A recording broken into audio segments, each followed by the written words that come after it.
Hi అండి, అందరూ ఎలా ఉన్నారు?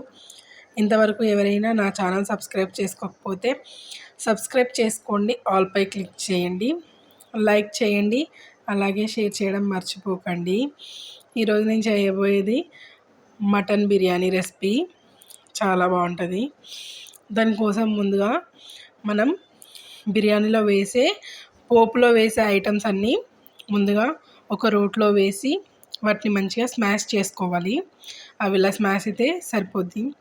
ఇప్పుడు 2-3 టైమ్స్ మంచిగా కడిగి పెట్టుకున్న మటన్లోకి 2 టేబుల్ స్పూన్ల కారం, 1 టేబుల్ స్పూన్ పసుపు, 1 tablespoon salt, 1 tablespoon garam masala, 1/2 teaspoon మిరియాల పౌడర్, కొద్దిగా లవంగాల పౌడర్, 2 టేబుల్ స్పూన్ల అల్లం వెల్లుల్లి పేస్ట్, 3 టేబుల్ స్పూన్ల పెరుగు వేసి మనం స్మాష్ చేసి పెట్టుకున్న ఆ బిర్యానీ మసాలా ఇందులో వేసి ఒక 2-5 మినిట్స్ మంచిగా దాన్ని మిక్స్ చేయండి.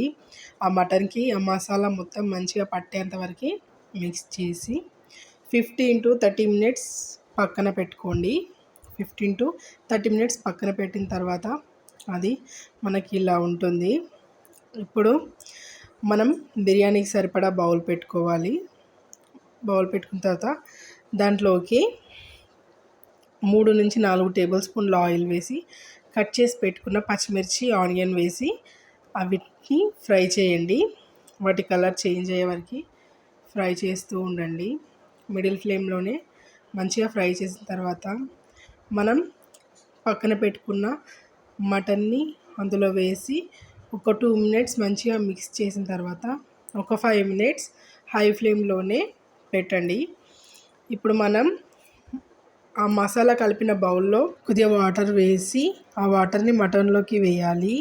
అలా ఒక 2 మినిట్స్ మంచిగా కలిపి దాన్ని మిడిల్ ఫ్లేమ్లోనే ఒక 15 మినిట్స్ కుక్ అవ్వనివ్వండి. మధ్య మధ్యలో చూస్తూ ఉండాలి. ఇప్పుడు మరోపక్క కొద్దిగా వాటర్ పెట్టుకొని దాంట్లోకి బగారా సామాన్ మొత్తం వేయండి. ఆకు, స్టార్, దాల్చిన చెక్క, సాజీరా, నెక్స్ట్ అవన్నీ ఉంటాయి కదా, అవన్నీ వేయండి.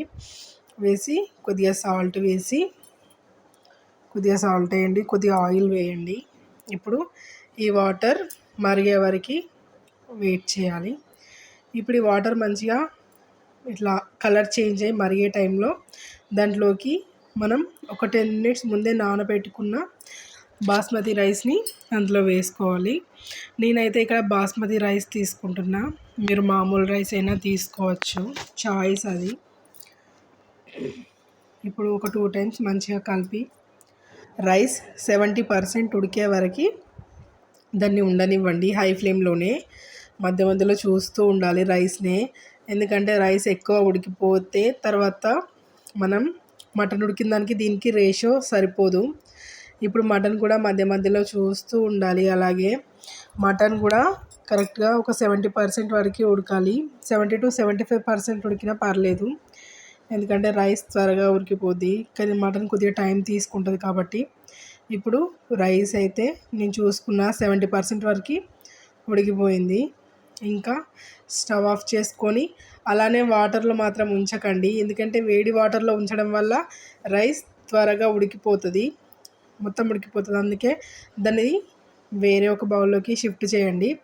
ఇప్పుడు మటన్ కూడా ఒక 75% ఉడికిన తర్వాత దాంట్లోకి రైస్ వేసుకొని ఈవెన్గా మంచిగా స్ప్రెడ్ చేయండి. చేసి దాంట్లోకి కొద్దిగా కొత్తిమీర, కొద్దిగా నెయ్యి వేసుకోరి. ఫుడ్ కలర్ అవసరం లేదు, చాలా బాగుంటుంది లోపల కలరే.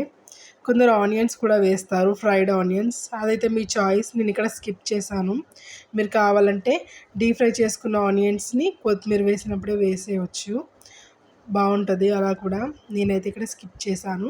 ఇప్పుడు రైస్ పై ఏదైనా వెయిట్ పెట్టండి. వాటర్ అయితే అస్సలు పెట్టద్దు, అన్నం చాలా మెత్తగా అయిపోద్ది. ఏదైనా ఇలా వెయిట్ పెట్టండి. ఇప్పుడు మధ్య మధ్యలో చూసుకోండి. ఒక 15 మినిట్స్ తర్వాత చూడండి అది ఎంతవరకు ఉడికిందో. ఇక్కడైతే వేడి వేడి బిర్యానీ రెడీ. దీన్ని సర్వ్ చేసుకొని తినడమే. పీస్ కూడా చాలా బాగా ఉడికింది, చాలా టేస్టీగా ఉంటుంది. ఒక్కసారి ఇలా ట్రై చేయండి, చాలా బాగుంటుంది. మా స్టైల్లో అయితే మేము ఇలానే చేసుకుంటాం. దీని పక్కన ఆనియన్, లెమన్ పెట్టుకొని తింటే చాలా బాగుంటుంది. నేనైతే ఇక్కడ రైతా కూడా చేశాను. ఒకసారి మా స్టైల్లో ట్రై చేసి ఎలా వచ్చిందో నాకు కమెంట్స్లో చెప్పండి.